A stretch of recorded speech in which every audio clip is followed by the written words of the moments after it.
Hey everyone, geophysicist Stefan Burns here. We're about to experience a global energetic burst as a result of the impact of a coronal hole high-speed stream. We see the coronal hole right there on the sun. This is expected to come in less than 24 hours and trigger a minor G1 geomagnetic storm. Scale rating goes from 1 to 5, minor to extreme, so this is not an extreme storm, it's a minor storm, but still there'll be energetic perturbations and oscillations of Earth's magnetic field across the entire globe. Earth's magnetic field is the protective force field that shields us from high energy cosmic particles and also high energy solar particles. We just got out of a G2 geomagnetic storm a few days ago. So Earth right now already is quite energized, and that is likely to continue. But the bigger story is that we have a classic, powerful, energetic convergence coming up for the middle of May, around May 14th to the 17th. Because we have multiple things converging together at the same time. We have a new moon on the 16th. So we'll have the sun and moon align. Just before that, on the 14th and 15th of May, we will have an alignment with the planet Mercury. So it'll be a superior conjunction for Mercury on the other side of the sun. So it'll be Mercury-Sun-Earth. That sort of configuration is well linked to enhanced solar activity and space weather. There's some unique properties with that Mercury-Sun-Earth alignment that seems to trigger strong solar events, because Mercury has a magnetic field about 1% the strength of Earth's. Earth, of course, has the strongest magnetic field in the inner solar system. Venus and Mars don't have them, right? And when you have Mercury, the closest planet to the sun, enter into that alignment, it seems to affect the overall electromagnetic field of the inner solar system, and the sun generally launches something our way. Now, at the exact same time that's happening, May 14th to the 15th, we will have a very large coronal hole exactly Earth center and geoeffective on the sun. It's been on the sun now for 8+ rotations. It's very unlikely to have disappeared because it's a huge coronal hole. So that's about to start appearing in view in the next day or two on the limb. It actually may be more like 2-3 days. But that is very likely to A, trigger a geomagnetic storm as a result of its high-speed stream impact, but B, our highest magnitude earthquakes, going back to the end of July 2025 at the magnitude 8.8 megaquake, Kamchatka, Russia, is correlated and linked up perfectly with this coronal hole. So tons of magnitude 7 earthquakes have popped off when that has been Earth-centered to geoeffective. We've been in that high-speed stream, and that is, I think, very likely to occur around the middle of May. Under these conditions, with the Mercury Cazimi, its superior conjunction with the new moon, and much more. We have this big sunspot that'll be right near that coronal hole. It's recently just blasted off 3 separate coronal mass ejections towards the planet Venus. It will be Earth center right around this time frame of mid-May. So this is a classic energetic convergence, and what we see during these are powerful energetic events, typically high magnitude earthquakes and or pretty significant space weather. But we have been having a lot of volcanic activity recently, as many of you know. Mayon volcano in the Philippines has been going crazy. We just had some eruptions at Canloan volcano in the Philippines. We had Kilauea's 46th eruptive episode yesterday, May 5th, Cinco de Mayo. So there's been a ton of stuff happening, but in about 7 to 10 days, things are really going to turn up. We're going to begin with this sunspot on the sun here, which will be right Earth center and direct around the middle of May. And I think it's likely to be quite active because, well, it's very active right now. It just launched off 3 coronal mass ejections towards the planet Venus.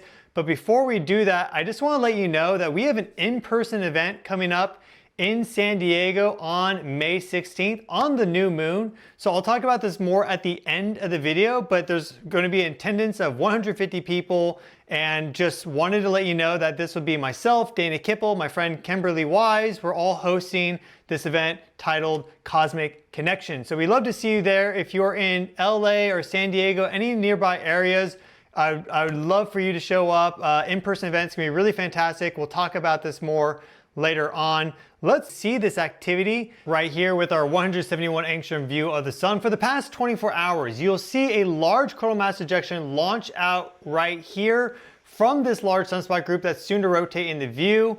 You'll see a second coronal mass ejection follow up a few hours later. Give this a watch here. This one's very, very obvious going out. That one's quite significant, as you can see. And there's even a third one that right now is in the process of launching. We'll see that one go out right here as well. So just wait a moment, and there it goes. So that is 3 separate big blasts of plasma effectively from the sunspot group out towards the planet Venus.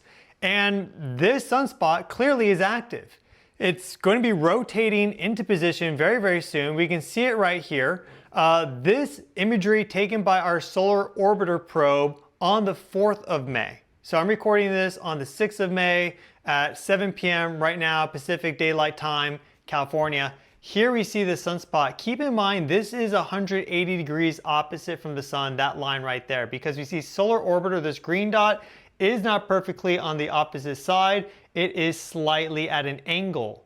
So it's already, by this view, in between 225 and 270 degrees, and this is 2 days out of date. It's been rotating this direction. So it's about to rotate into view. So the point is, this activity that we're seeing here is showing that this sunspot that's like 8 days away from showing up is quite active. And that is important to note. And you can see it's a big sunspot, has multiple cores clustered fairly close together. This is no joke. We could get some big solar activity from that. You'll notice that there really aren't any sunspots near it, though new ones may have formed. I think that's kind of likely, but we'll have to wait and see. But as a result, sometimes these big sunspots are located right next to coronal holes, are pretty active in surprising ways. We can look at the NASA space weather model for this first coronal mass ejection. Keep in mind, 3 have launched out, but we only have a space weather model for the first one. This right there is the planet Venus. So this has launched off. It'll impact Venus in just about 2 days or so. And actually all 3 of them will. So if you're someone that tracks the energies of the planets and everything, then you may want to look at where Venus is and just know that she's going to be experiencing more energy than normal. This is also important perhaps with our planetary geometry and the Mercury superior conjunction and all this stuff, because Venus has a very thick atmosphere and there's very strong ionospheric currents that exist all across the planet Venus. There's these filamentary, powerful electric currents that pulse and propagate all across the upper atmosphere of that planet. There's no magnetic field. It's an induced magnetic field because of these strong electric currents. So when you get a solar storm to hit Venus, she really charges up pretty quick, which is very interesting.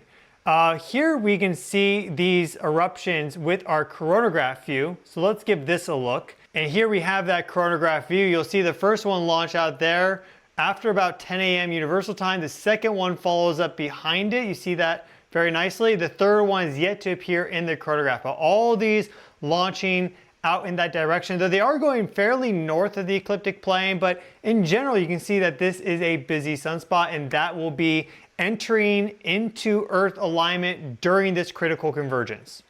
Now let's give this giant coronal hole that's almost certainly going to be Earth center and geoeffective during this critical convergence time window a look. We can see it here with 8 different rotations going back all the way to October. And I think this is really important, not only because it's likely to trigger a geomagnetic storm, G1, G2, that's probably about the max it'll reach, which is minor to moderate, but more importantly because it's been perfectly correlated with high magnitude earthquakes, magnitude 7 or greater, almost every single time. So we're likely to have a big earthquake somewhere in the middle of May as a result of this coronal hole. So here we see it back on the 8th of October. You notice that it's right there, cutting across the equator. There's some room for it on both sides, north and south, and it's quite wide. It's also a negative polarity, meaning its magnetic field connects nicely with Earth's positive polarity magnetic field, allowing for there to be this injection of solar plasma into the Earth magnetosphere and plasmasphere system. And because it's wide, we get deeply embedded within that high-speed stream and the unique magnetic field properties that it has. It's not just like a one-day thing like this coronal hole that we have coming up. It's going to be a pretty quick thing. We may not even get to G1 levels, maybe just active conditions just below that. But this coronal hole, it's big, it's serious, and it's been getting bigger. So this is October 8th right here. Then we have the 4th of November there. This is the 1st of December, and then we have the 28th of December.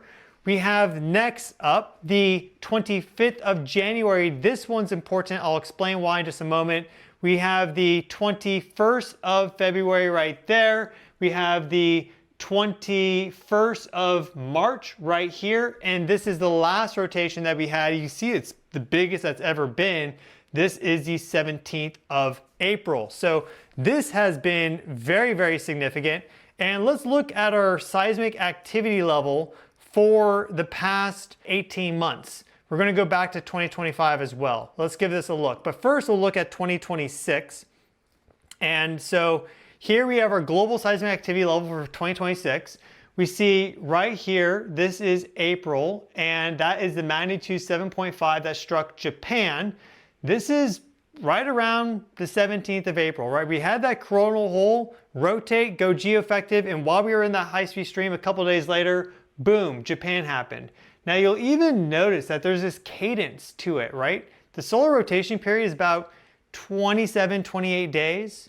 It's a little faster right at the equator, even like 26 days, but in general, 26 to 28 days, that's exactly this cadence that we're seeing here. So we go back to the end of March and look at this global seismic burst that we had. Tons of earthquakes, right? 3 magnitude 7 plus quakes and many magnitude 6 plus quakes. So that specifically was interacting with us in that time frame, and there we go. There are all our big earthquakes. Here we have magnitude 7.1 in Malaysia, super deep. That's on the 22nd of February, where that coronal hole was there in position on the 21st of February. Now, if you go here to the January appearance of that coronal hole, you don't see a big earthquake. So like, there's no correlation. Well, if we go back to our data, we see that in January, this coronal hole was the weakest. So it was quite big, quite large. It really started to fade out here in January before it resumed and got larger again. So when that coronal hole was at its smallest extent, that is when we did not have a high magnitude earthquake. For all these other coronal holes here, we have been getting high magnitude earthquakes. So these 7 of the 8, we've been having them. So that is quite significant. Let's go back to 2025 now. Here we have 2025. We'll scroll all the way over. Here is the end of July with a big global seismic burst, magnitude 8.8 earthquake. You can just in general see that global seismic activity is inhomogeneous. It's not regular every single day. We're getting exactly the same things. There's a spacing, this rhythm to it. And it's very clearly seen here.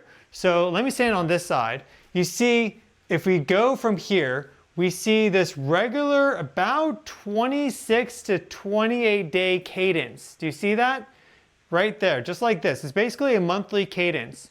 This is the beginning of December, which is when we had that coronal hole. Here is the early part of November, like November 8th specifically. That is when we had a magnitude 6.8 and 6.4 earthquake strike Japan.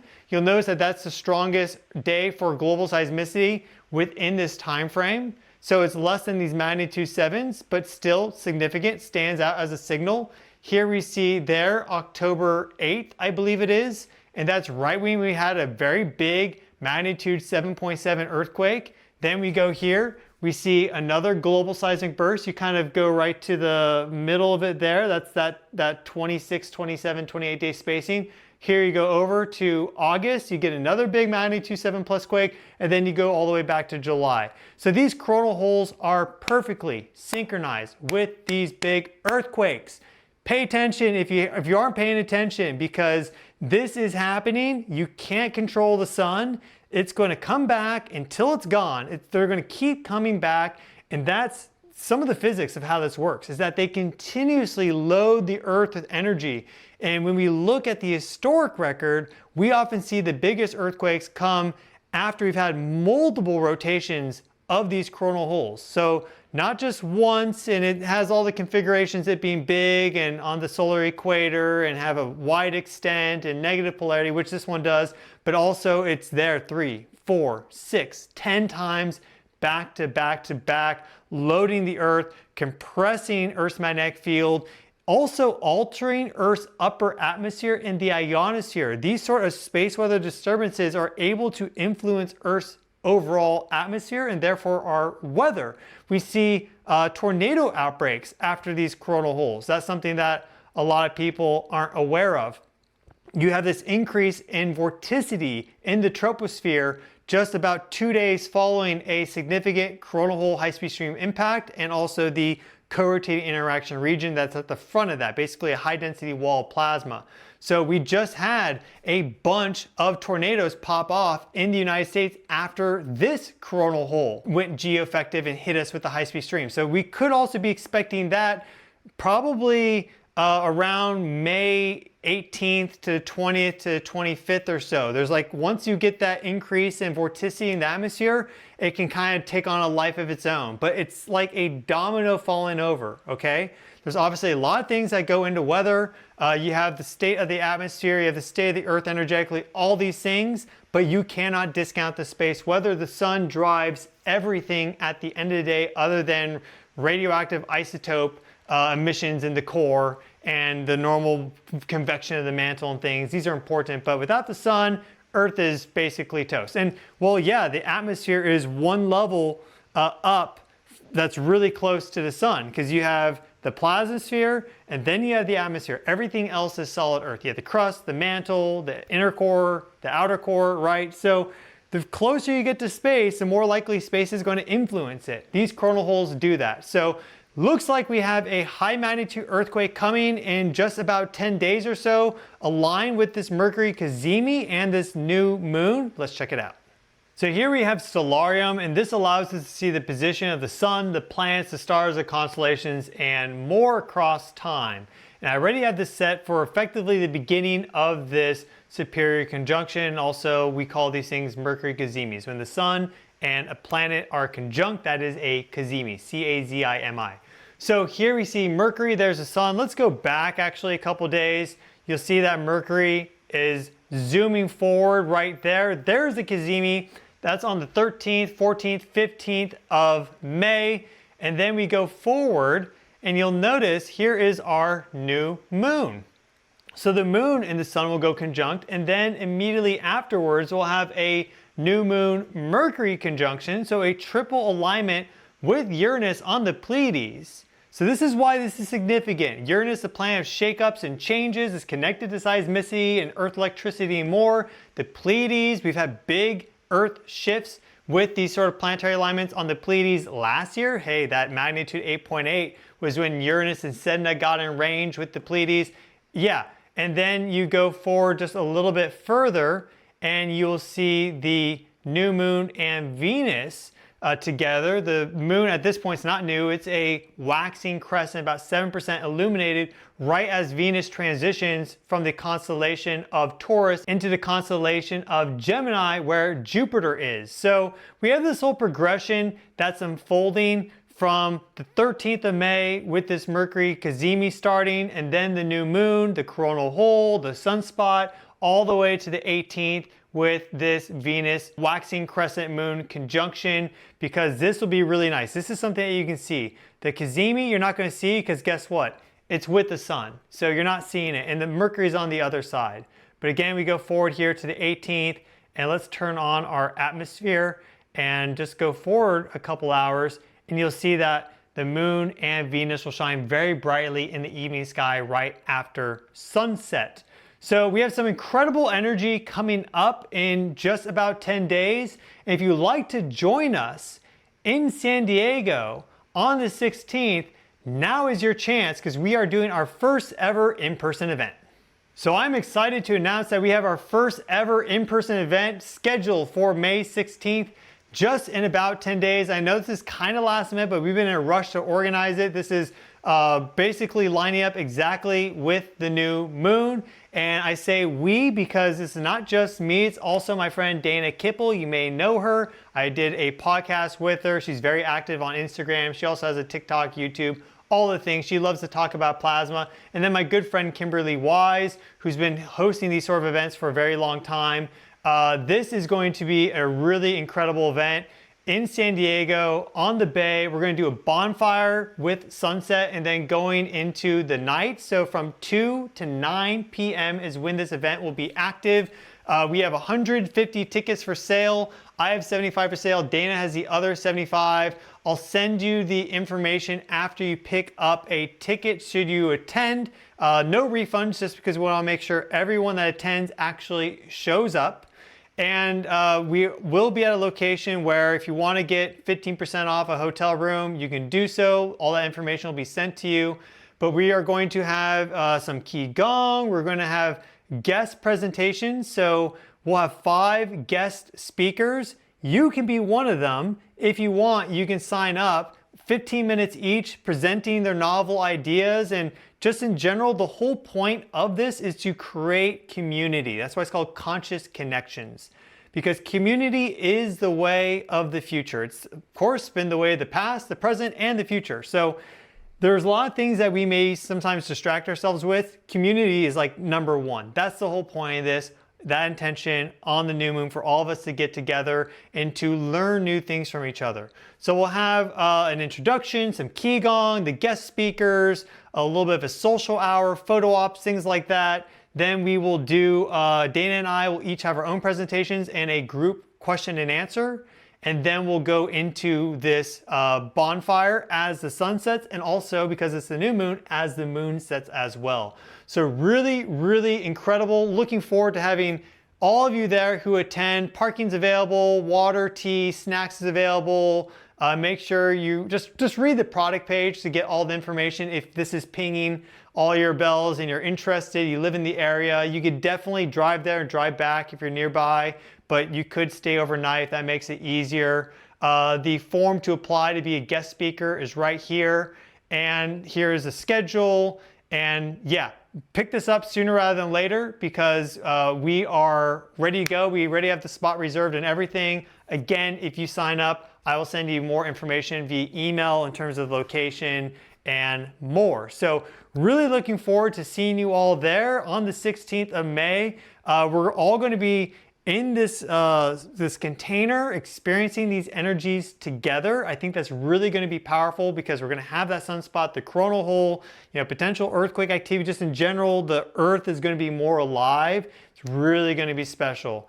And you can find this by going to my website. This is earthevolution.com/store. I'll put a link specifically to that event page in the video description, but you could just go to the earthevolution.com website, click on the store, and we have all these products here. If you want to pick something up, special coupon right now. If you use the code community5, you'll get 5% off till the new moon, the 16th of May. All organic herbal tea blends, merchandise, and more. But you'll see at the bottom here, this in-person event. So really looking forward to that in just about 10 days. It's gonna be really, really exciting. And in general, I would just say, just be prepared for the first half of May to be kind of energetic. We already had that surprise G2 geomagnetic storm. We have the G1 storm very likely going to come in the next 24 hours or so. We have this convergence coming up about a week after that. So I will keep you up to date on everything. I've been your host, Stefan Burns. Please smash that thumbs up button to help the channel grow. Subscribe to stay up to date on everything that is happening with the Earth energetically. Volcanoes, earthquakes, space weather, solar activity, planetary alignments, interstellar and cosmic forces, consciousness. We cover all that and much more. Videos almost daily. Thank you all so much. Wishing each and every single one of you well. Please take care of yourselves. I'll see you all in the next video.